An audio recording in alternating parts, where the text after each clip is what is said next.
제가 이제 오랜만에 영상을 켰는데 오늘 영상을 킨 이유는 미국 현대자동차 배터리 공장 노동자들이 불법 이민으로 해서 체포당했잖아요. 그 사태가 일파만파로 되게 커지고 있죠. 그래서 거기에 대한 내용을 한번 간단히 얘기해 주려고 합니다. 먼저 왜 그랬을까를 물어보게 되면 이유는 너무나 간명해요. 그게 트럼프식의 협상 방법인 거죠.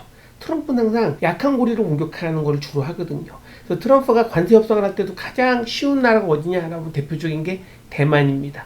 대만은 자국의 민진당과 국민당이 극한 대립을 하고 있거든요. 그러니까 협상을 잘 안 된다. 반대파가 무진망한 공격을 해서 국민 분열이 됩니다. 그걸 만회하기 위해서 미국이 요구를 들어주는 그런 흐름을 많이 가는 게 대표적인 게 대만이거든요. 반대로 가장 트럼프가 관세 협상을 어려워한 나라가 어디냐? 멕시코예요. 멕시코 국민들이 똘똘 뭉쳐 있거든요. 공격을 한다 하더라도 국민이 흔들리지 않고 대통령에 대한 절대적 힘을 보여줍니다. 근데 우리나라도 대표적인 약한 고리를 가지고 있는 나라 중에 하나이죠. 정치적인 갈등이 심하기 때문에 그렇습니다. 그래서 이번에 300명의 노동자를 불법 이민자로 체포함으로써 우리나라도 당연히 반대파가 집권당을 공격하는 그런 형태로 보여지겠죠. 그걸 노리고 한 형태라고 할 수가 있어요. 이번 체포가 진짜로 체포하기 위한 단속이 아니라 보여주기식 작전이었냐 관련된 부분은 증명될 수 있는 다양한 내용들이 있습니다. 일단 그 작전을 봐도 그렇죠. 헬리콥터 오고 전차 오고 잡힌 사람 쇠사슬로 묶고 그게 그렇게 할 필요까지 없잖아요.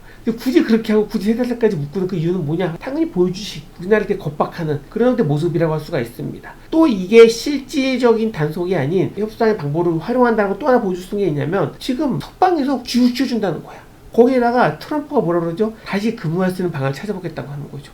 그 내용을 다 보게 되면 실질적으로 할 필요 없는 단속을 했다는 게 그냥 눈에 보이잖아. 그거는 협상의 방법을 활용한다는 거를 보여줄 수 있는 증명이 된다고 할 수가 있습니다. 그럼 우리나라가 미국의 요구를 받아주면 되는데 그게 안 되는 또 이유도 있습니다. 왜 그러냐면 지금 미국이 강한 압박을 하는 가장 큰 이유는 일본이 얼마 전에 협상에 타결을 했잖아요. 그 내용 때문에 그렇습니다. 일본은 합의를 했고 우리가 투자하겠다는 액수도 45일 내에 바로 투자하겠다는 약속이 다 됐었죠.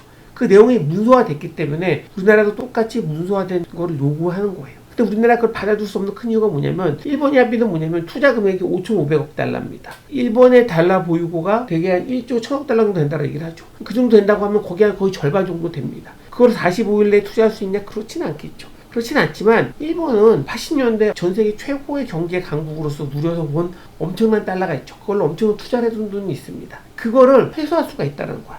회수해서 메꾸게 되면은 거의 대부분의 액수를 메꿀 수 있기 때문에 실제 일본의 달러 보유고를 많이 안 건드리고도 투자를 할 수가 있습니다. 그러니까 일본이 약속을 할 수가 있는 거죠. 근데 우리나라는 합의한 내용을 당장 이해할 수 있냐? 그건 힘들 것 같아요. 왜냐면 우리나라가 합의한 액수가 3,500억 달러죠. 근데 달러 보유고가 우리나라는 한 4,100억 달러 정도 된다 얘기하는 거죠. 거의 대부분을 투자를 해야 됩니다. 우리나라 달러 보유고가 없으면 당연히 위험할 수밖에 없겠죠. 그렇게 할 수가 없어요. 그럼에도 불구하고 하겠다라고 약속한 이유는 뭐냐면 3,500달러 중에서 1,500억 달러 정도는 조선에 투자하는 거기 때문에 우리나라에도 큰 이득이 되고 또한 2천억 달러 같은 경우에도 반도체나 배터리 쪽이 되기 때문에 당연히 회수 가능한 액수인 거죠. 그러니까 투자를 해서 수익도 낼 수 있고 회수도 할 수 있기 때문에 그런 약속을 한 겁니다. 우리한테 유리한 항목이기 때문에 할 수 있다고 하는 거죠. 그런데 지금 왜 그 유리한 합의한 내용을 최종적으로 문서로 만들 수 없냐? 미국이 원하는 거는 우리가 원하는 배터리든 반도체 제조 쪽에 투자하는 거 말고 미국이 원하는 항목에 투자하기를 원해요. 그것도 최대한 빨리 투자하기를 원합니다. 그러니까 우리나라 받아들일 수 없는 조건이잖아. 받아들일 수 없기 때문에 없다라 얘기했더니 미국이 압박을 넣기 위해서 300명의 노동자를 체포하는 그런 일이 있었던 겁니다. 이거는 간단합니다. 우리나라가 갖고 있는 외환 보유고나 상황상 미국이 원하는 것들 받아들일 수가 없어요. 받아들이지 않고 최대한 우리가 유리한 협상이 나올 때까지 장기간 간다고 하더라도 우리가 가장 유리한 안을 받아줘야 되거든요. 그러려면 우리나라가 분열되지 않고 최대한 국가에 유리할 수 있는 안을 받아올 수 있는 충분한 기다림을 줘야 됩니다. 지금 우리나라 역사상 가장 중요한 협상이 눈앞에 있습니다.